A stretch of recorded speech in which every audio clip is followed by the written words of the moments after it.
with Sarah because she was like, man, it's just so whatever, like drab in here. So, well, and I suppose in honor of St. Patrick's Day, it's green. It's St. Patrick's Day. That's true. When we're recording this, we should do a session on St. Patrick. Very fascinating individual. Oh, absolutely. He was not Irish. Nope. He was Italian. Not Irish. I think he was Italian. Anyway, well, hi. Hi. And you should give it a name. I do have a book to point out to people, and it's called Exploring Exodus. And he has written a companion book to this as well, but this is to Exodus. But this is a great. It's more of a scholar type book, but if you can find it, it's a really good read. And one of the things that he talks about a lot, which I think we forget with Exodus, because as I've said before, we kind of fictionalize this whole book and make it into a movie. Mm-hmm. It becomes bigger than life. It becomes bigger, and we forget the gritty, nitty-gritty of what Exodus does and has done and what it continues to do. And this author reminds us that besides historical stuff that's in Exodus, this is a book of ethics. This is a book where basically for the very first time, you're going to have a list of things that you should and should not do as a person and as a community. Mm-hmm. And it does that a lot. Just think of the Ten Commandments for one. I know they show up in Deuteronomy as well. But Exodus is setting a stage for God says, you're my people, I'm your God, this is how our relationship's going to go, and this is how you're going to behave with each other. Mm-hmm.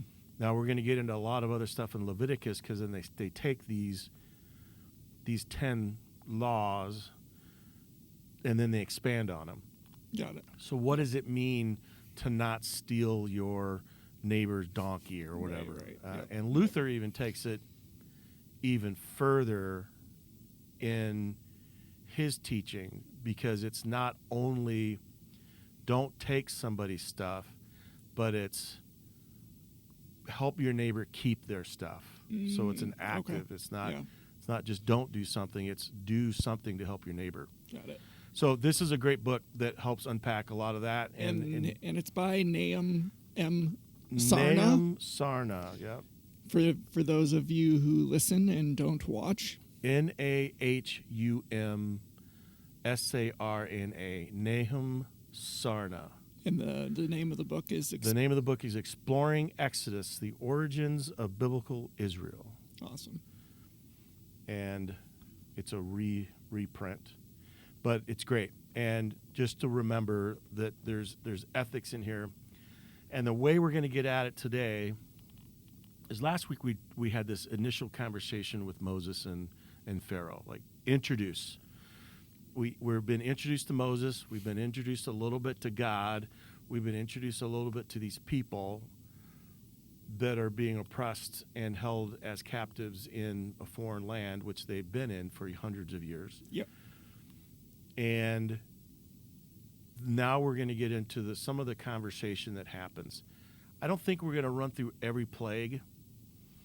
We can do that, but we're not going to do that today. But we do want to get into some of the stuff that's always troubled me and about this story. And I think I found a way through that to think that through. And we're also going to be talking about two different kinds of worldviews. So we're going to start talking about this idea of empire versus shalom. Moses is trying to bring about, through God's command, freedom, which is all about shalom. Mm-hmm. So we think of shalom as peace, like peace be with you. Yep. But if you say shalom, you're actually talking about wholeness, a completeness. Whatever is lost shall be restored. It's not just peace. It's way beyond that. It means so much more. Jeremiah puts it this way, you've lost all of your stuff. Everything's been gone. You're not even in the land that you should be in. But don't worry. God's going to restore you. God is going to bring shalom. God is going to bring you back, and everything will be restored. If you think of the story of Job. That just popped in my head. Yeah. I was like thinking, what about Job after he goes through all this stuff, and then he comes in and has a new family, and everything's restored, even more. Right. And we're going to get to Job, which is really fun. This Job, that story is pretty amazing. And troubling all at the same time, like a lot of this other stuff is. I think most of these stories have some troubling pieces to it. But it wouldn't be an actual story if you didn't have that conflict, right? Yeah, yeah. And so that's what shalom means. Okay. There's another worldview, and it's called empire. And empire is all about, I'm going to get mine. I'm going to take yours. I'm going to benefit myself. I'm going to live this life for me. I'm going to use my power over you. I'm going to become the most powerful to protect myself. I'm going to have the largest army. Pharaoh is all about empire. It sounds a lot like America. Well, sounds like a lot of countries. Pharaoh is all about power. Yeah. So here's an image I want to start with, and we'll probably end with this. Back as the Israelites are traveling through the wilderness, there was another tribe that lived in the area as well. And they were very well known for starting wars and fighting people. And they were called the Amalekites. Yeah, Amalek is their leader, Amalekites. Yeah. What they would do is they would attack the rear of a column of people, the very, very back part of it. And actually they did that to the Israelites. Mm-hmm. And what they did was they attacked the very back because those are the weakest people. Mm-hmm. They were the most vulnerable. Those are the handicapped. Those are the disabled. Those were the ones who were old. They couldn't keep up with everybody else. And what shalom looks like is shalom looks like a community that gathers around the vulnerable and places them in the middle. And the community then moves at the pace of the most vulnerable, not at the pace of the most powerful, at the pace of the most vulnerable. It may take a little bit more time. You may need more resources. You may not be able to get where you want to get that day, but you have brought shalom to the community.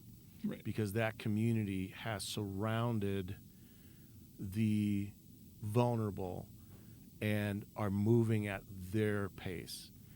That's what shalom looks like. Empire looks like the strongest are out ahead, and we're going to get there. We're going to get the water first. We're going to get the food first. We're going to get everything first because look at us. We're the strongest. Yeah. And leave the rest behind. Mm-hmm. There are some scholars that believe that even as the Israelites are setting up camp in the book of Numbers, you have there's this idea that the most powerful tribes, because some of them have more people, like Dan, I think Dan's the largest tribe, and you have the most powerful tribes of the 12 on the outer ring, and you have the least powerful in the inner ring. Okay. So you have the most powerful, like doing a wagon, a circle up the wagons kind of thing. Yeah. for the most vulnerable. In empire, the most powerful just go by themselves. Or go in the center, or No, just go up. they don't care. Okay. They don't care about the vulnerable and the weak. Yeah. And over and over and over and over again in the prophets, when we get to the prophets, God says, you are messing it up. You have gone to empire, you have focused on empire, and you have rejected the most vulnerable, the widows, the orphans, and the aliens in your midst. You have gone away, you have worshipped other gods, and you have left the most vulnerable to themselves because you care more about empire than you do shalom. So the battle between Moses and Pharaoh is a battle between two worldviews, empire and shalom. And it's a battle, you can almost see this battle of like two sticks. Moses has his staff, and Pharaoh has his staff. And it's this battle. It's a visual battle between which one's going to work out. So we're going to get to the old concept that I talked about a little bit last week that we're going to jump into this week. And I think I found a way through it that makes more sense to me than when I even thought about it last week. This whole conversation that Pharaoh has with Moses, plague after plague after plague. And there are many verses that talk about, well, Pharaoh, after the plague happened, Moses comes and says, are you ready now? Let my people go. Mm-hmm. And Pharaoh, the words that they use, Pharaoh hardened his heart. And then there are moments when God tells Moses that God's going to do this next thing. And then God says, I will harden Pharaoh's heart. Mm-hmm. That's always bothered me. Yeah. Because what if Pharaoh's heart softened and finally agreed to let the people go? Why would God prevent that possibility from happening? Yeah. It doesn't, it seems out of character for a God that we know is also Jesus. Mm-hmm. Right? Yeah. There's this idea of redemption and reconciliation, forgiveness, grace, that there is a chance to give you to soften your heart. Right. And I think it's a lot. Last week I talked about it a little bit, like God's the coach and you have a player who's just not ready to be in the game yet. Okay. And it's almost like, my heart's hardened or my skills aren't ready yet to get into the game. Yeah. And the coach even when the person thinks they're ready to go, the coach leaves them on the bench and says, you're not ready. I've seen you. You're going to get out there and the pressure's going to be too much and you're not ready to go yet. Yeah. So I had it in that frame of mind or that kind of a thought. But now, just a week later, after thinking about this even a lot more than I had, I think it's got a lot more to do with the fact that Pharaoh is so, I don't even know the right word, so given over to empire. Okay, yeah. That Pharaoh's never going to go to shalom. And God hardens Pharaoh's heart because God knows that Pharaoh is never going to go to shalom. In a moment of weakness, right, Pharaoh would have to have a moment of weakness to let the people go. Right. Not out of strength. God would rather Pharaoh come at the whole idea of leaving empire behind as a strength, not a weakness. Right. Mm-hmm.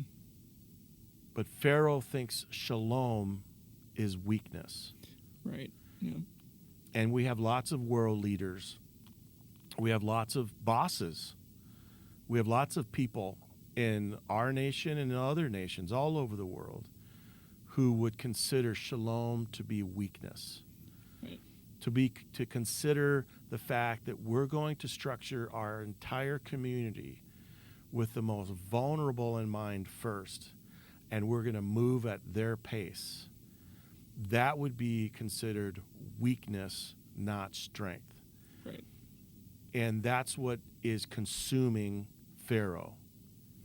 Yeah, and also thinking about at that time the loss of all these slaves doing all this work, giving all that strength. Sure. It would be a big loss to the empire. To the empire. Yep. The empire cannot handle it. And God knows that Pharaoh isn't going to get there.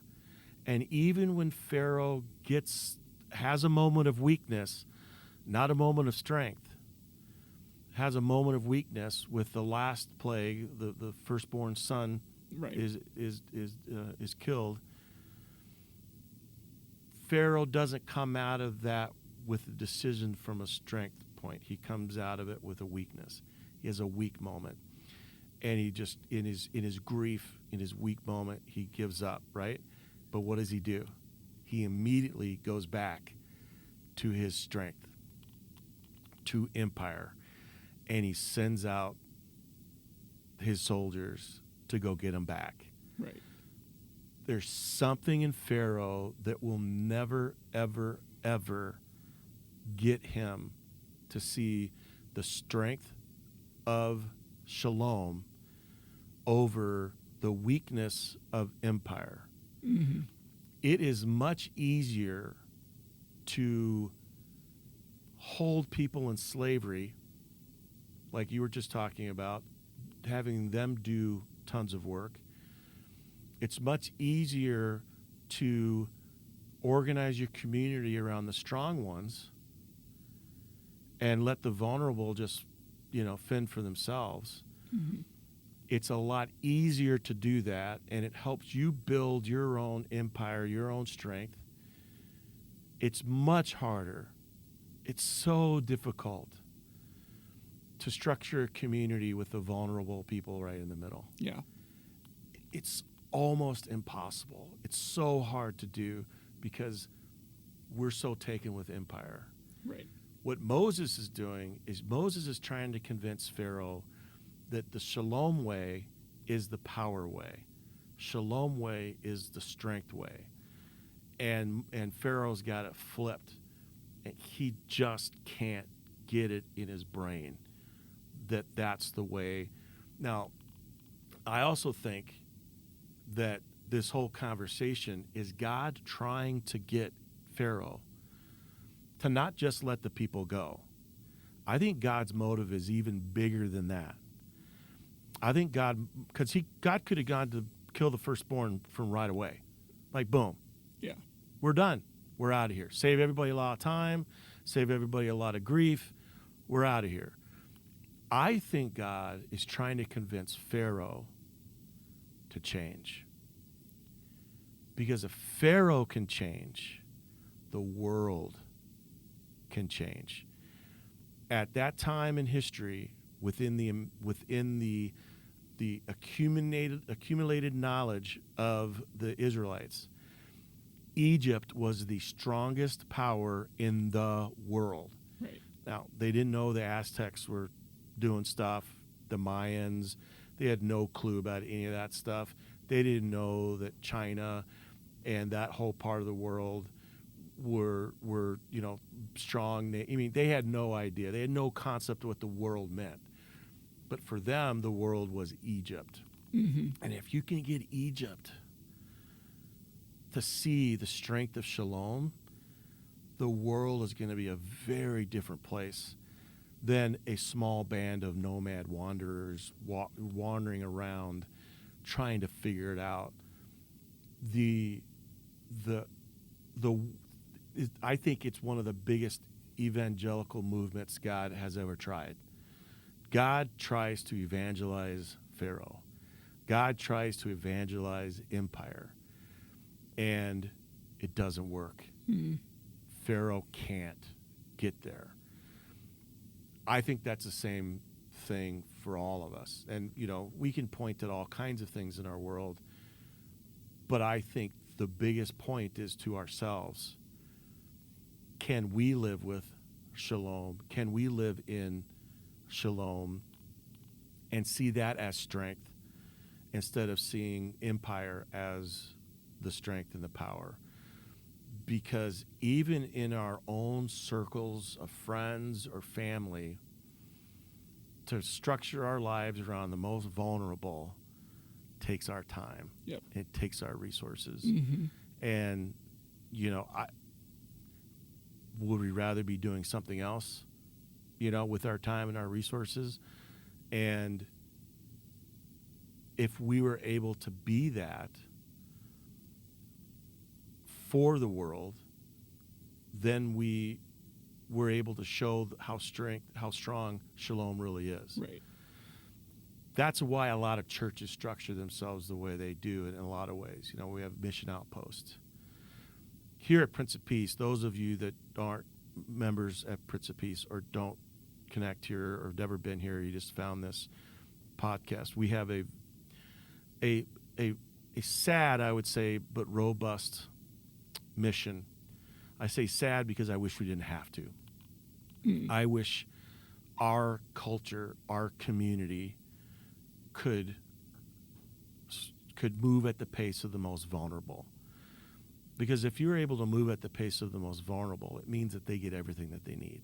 Right. There's always going to be vulnerable people in our midst. There's always going to be widows, orphans, and aliens in our midst. And those are just groups that represent all the vulnerable people. If we were able to do that, we wouldn't have a food shelf. We wouldn't have a clothes closet. We wouldn't have a dental clinic. We wouldn't have a eye clinic.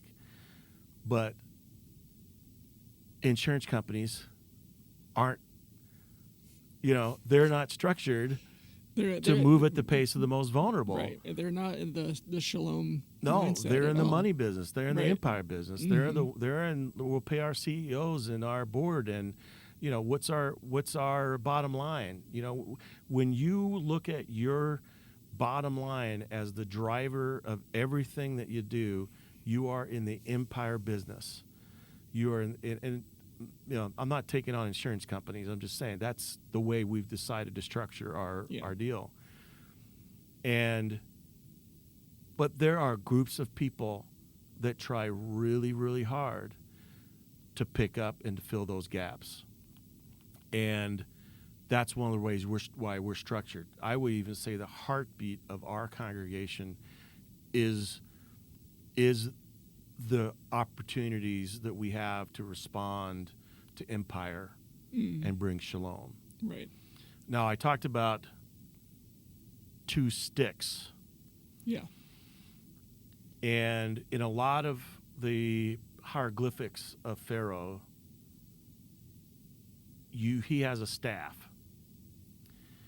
And it's usually depicted using that staff to oppress and to hurt and to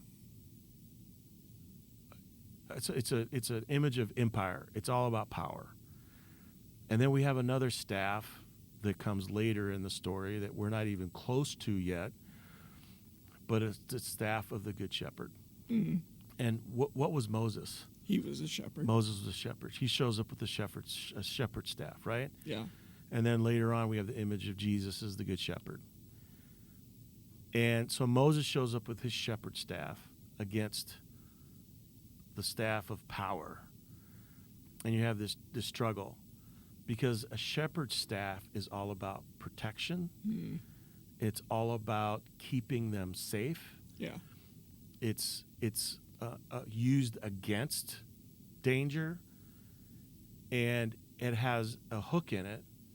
So if a sheep does get somewhere lost that they can't get out of, you can hook the sheep and bring it back. If they fall in a ditch or a pit or something, you can get there's a chance to get the sheep out of it. Right. 2 very different images. Mm-hmm. And one of the stories that Jesus is all over this, by the way. That's basically a lot of what he's doing. He's helping a whole brand new group of people remember shalom. Remember shalom. Remember shalom. The idea that we would have as a leader, as an image of a shepherd, is pretty crazy. Yeah. Because we had an image. This is, okay, I wasn't going to talk about this, but this is pretty hilarious. Yeah. When the people finally go and they say, we need a king. We can't deal with these judges anymore. Yeah. We need a king. Got to have a king. And Elijah's like, no, you don't want a king. Not Samuel. Sorry, I'm getting my people mixed up. Yeah. You don't want a king. You don't want that. You don't want that at all, because a king will take, all for empire. They'll take your land.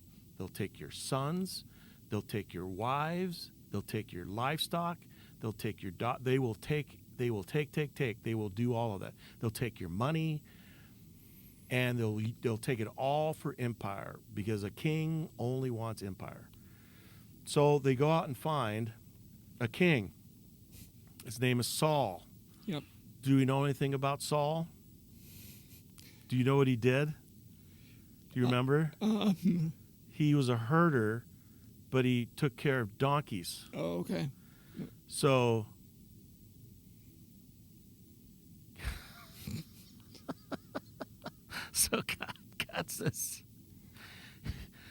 God says, you want to act like an ass? I will give you an ass herder. That's what you're going to get. He has quite the... It's so funny. Quite the humor. It's so hilarious. Yeah, okay, you're acting like an ass. I will give you an ass herder to care for you.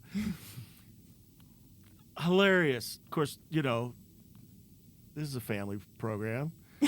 Of course, we're talking about donkeys. I always remember when I was a kid, and that someone would say that word. My parents said, that's a horror. I said, it's in the Bible. Yes. Yeah. Anyway. So you want to act like a bunch of donkeys. Yeah. I'll give you a donkey herder. Yep. That doesn't work out. It doesn't work out. Who do they go next to then? David, and David's a shepherd. David takes care of his sheep. Now, David makes lots of mistakes too, so don't.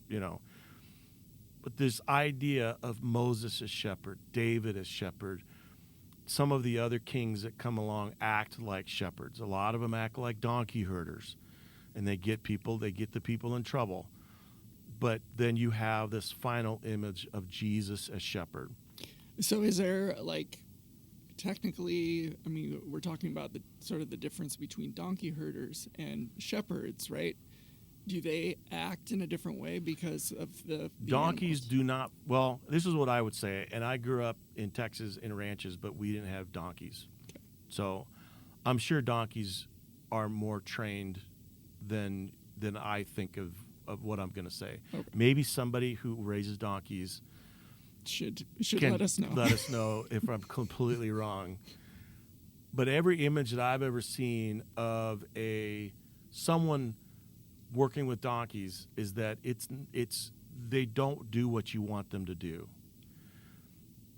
But images of shepherds back in those days in that context, and even now in that part of the world, the images are of a shepherd leading the sheep, not driving them. Oh, okay. Yeah. And we in the Western world and other places, I worked for a cattle ranch when I was in high school. Okay. I worked for Bacon Cattle Company. Hilarious. Yes. It was not Bacon, Bacon. It was Beken, but still Bacon Cattle Company. Two of the best things I think on the planet. Anyway, we drive out of fear. We use empire to drive people where we want them to go. Yeah. Even our theology in some ways from some of my brothers and sisters are, you better turn Like I said, this past Sunday, a couple Sundays ago. If you don't turn, you burn. You don't turn, you burn. It's so pervasive in our. Yeah. And I don't even blame any of us for this anymore because it's come to us. We didn't come up with that idea. People told us that when we were kids, and we've grown up with it. Now, some people have been told a different part of the story, which is the part of the story we tell here at Prince of Peace. Right. Hear the voice, follow the voice. We're not driving you out of fear. We are calling you to live in grace, which then is a response for us then to move and follow that voice, and to live in shalom. Yep. But man, oh man, if you can scare the right people, they will go and do whatever you want them to do.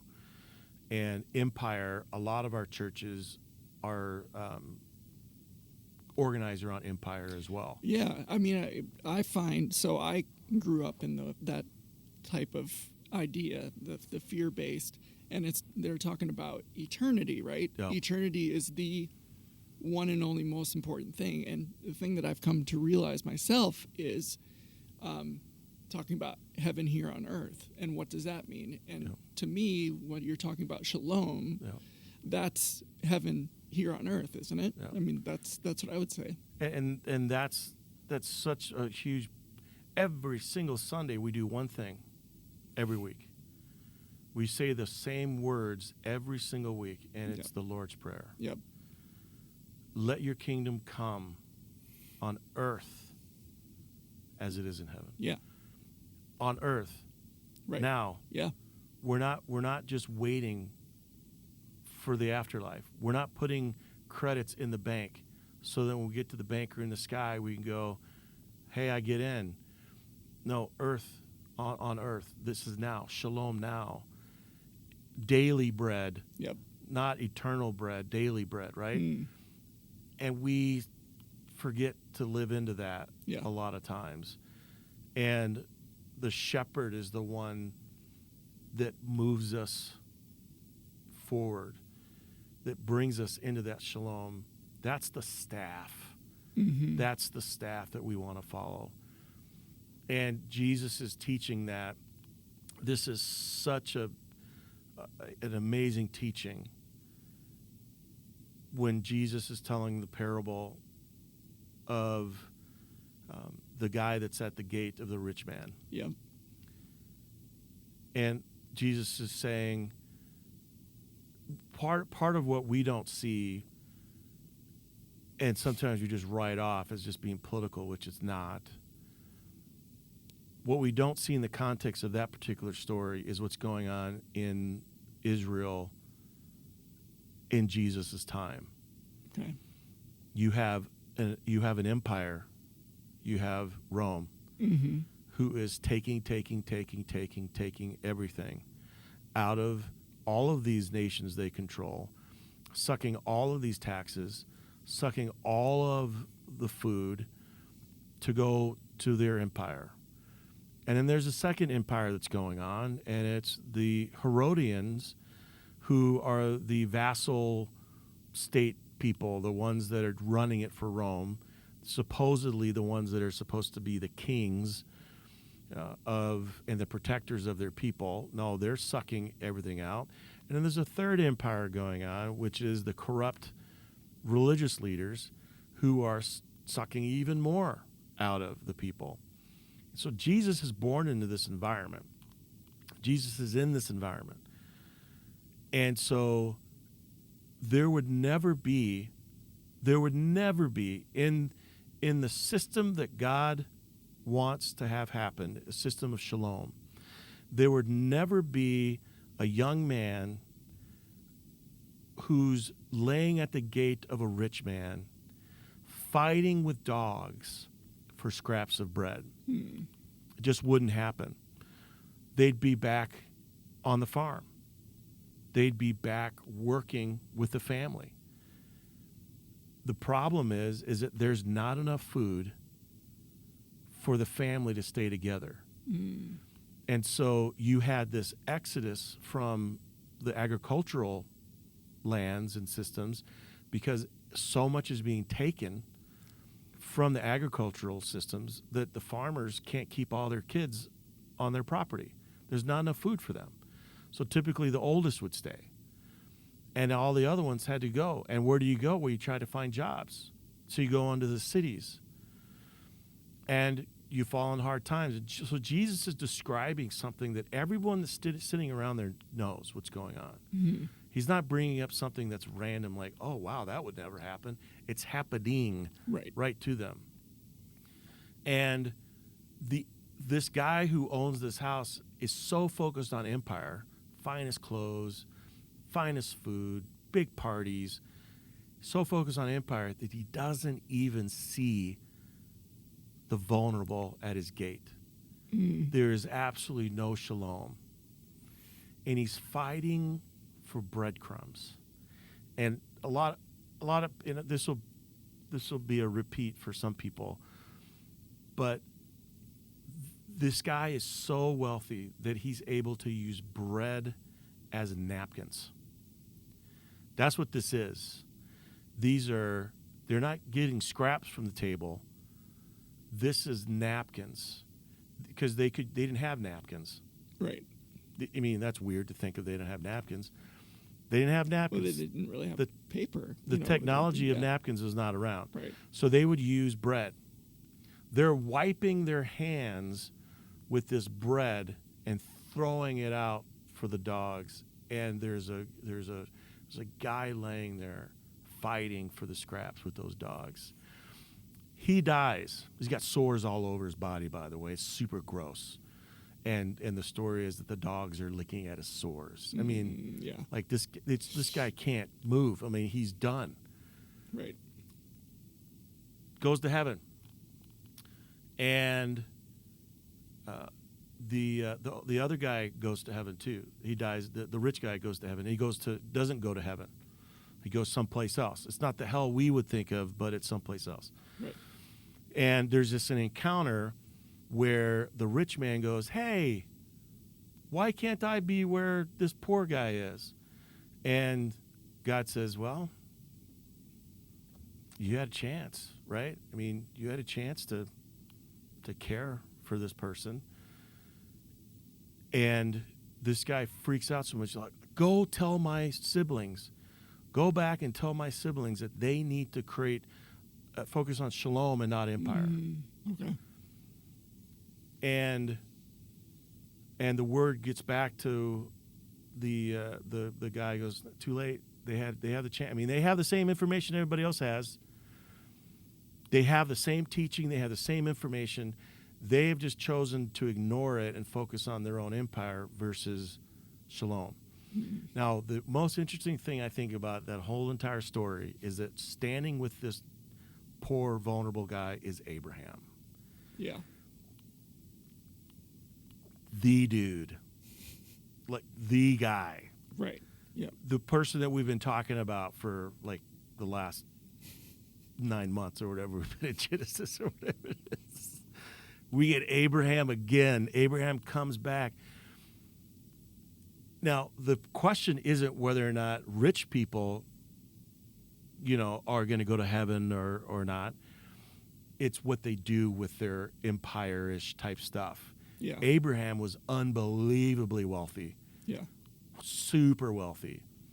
But what he did with all he had was sacrifice and create shalom. And that opens up Abraham to be this leader that God needs him to be, to bring this project of shalom out into the world. So we full circle all the way back to Abraham. So the story that is so hard for us to live into is, what do we need to do to let empire down and come at shalom as a strength, not as a weakness? People who would judge shalom, you're pushovers. You're just, you're weak. I'm the strong one. Look how much money I make. Look at my car. I'm the strong one. Look at the clothes I wear. Look at the restaurants I go to. I'm the strong one. But it's easy to do that. I mean, if you want to go make that amount of money, okay, it's easy to spend it on yourself. It's real easy to spend it on yourself. It's much harder to go, this is a shalom moment. No, last story. And I met this guy on the sideline of a soccer field. He told me about his life and all the businesses that he had, all the money he made, and it wasn't bringing him any kind of joy. And he got connected in through his own church to start thinking about what he could do to help others. Mm-hmm. And he started using his money, instead of empire building, he used it to bring shalom to all of these people around the world that were the vulnerable ones. And it was a lot of kids, a lot of vulnerable kids. Mm-hmm.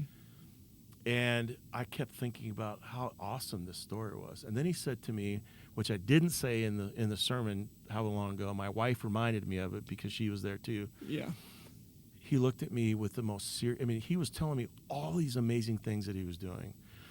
All the stuff that he had not, he didn't buy the latest car. He didn't buy he had given up all of his stuff, and he was saving people's lives. I'm just like, I'm hearing this on a soccer field while I'm watching my 5-year-old son, who's going to be the next, Messi or, whatever. And he tells me this stuff, and he stops, and he looks at me, and this is the most serious I think he was the whole time. He goes, I have to tell you, though, I miss all my stuff. And I was like, that is so honest. So honest. I'm doing all this stuff. I'm doing all the shalom, but there's a part of the empire in me that misses that new car, that new watch, that trip, going to that restaurant. All those kinds of things. I think that's probably the most honest thing anybody's ever told me. Mm. But I miss all my stuff. Right. I'm like, yeah, you do. Because I probably would too. Doesn't mean that you don't bring shalom. But I think that's the battle right. that we all go through. Pharaoh or a shepherd, right? Empire or shalom. So that's the next piece of the story. I think next week Pastor Sarah is going to be here. Is that true? That's my understanding. Where we might be, yeah. Or the 31st. I think it's the 31st. 31st. Yeah. And then we're going to be moving into some of the plagues. Okay. We'll talk about that. Fun. And I know, it's such horrible stuff, right? Frogs and gnats and, all this blood and stuff. But there's a whole thing about what's really going on there, too, that we've missed. Or at least I think I had missed for a long time. And then we're going to get into the commandments and then the tabernacle, this elaborate, instructive part of Exodus that's chapters long about how to build this thing and what you use and what kind of wood and what kind of colors and very, very, very particular, precise. Yep. So, but that's what I have for today. Cool. And I guess this is where we say, hey, like this if you like it, or even if you don't, go ahead and like it. Share it. Subscribe, I guess, right? Especially if you don't like it. Bring some shalom. Right. There. I need shalom. We all need shalom. Thank you so much. Oh, thanks, man. This is the A-team back again. Well, Darren, I don't know if Darren's going to see this or not. But, yeah, well, he is, because he's actually going to edit this. Oh, he'll edit. Okay. So. It's so fun. That'll be good, man. Thank you. Thank you for that.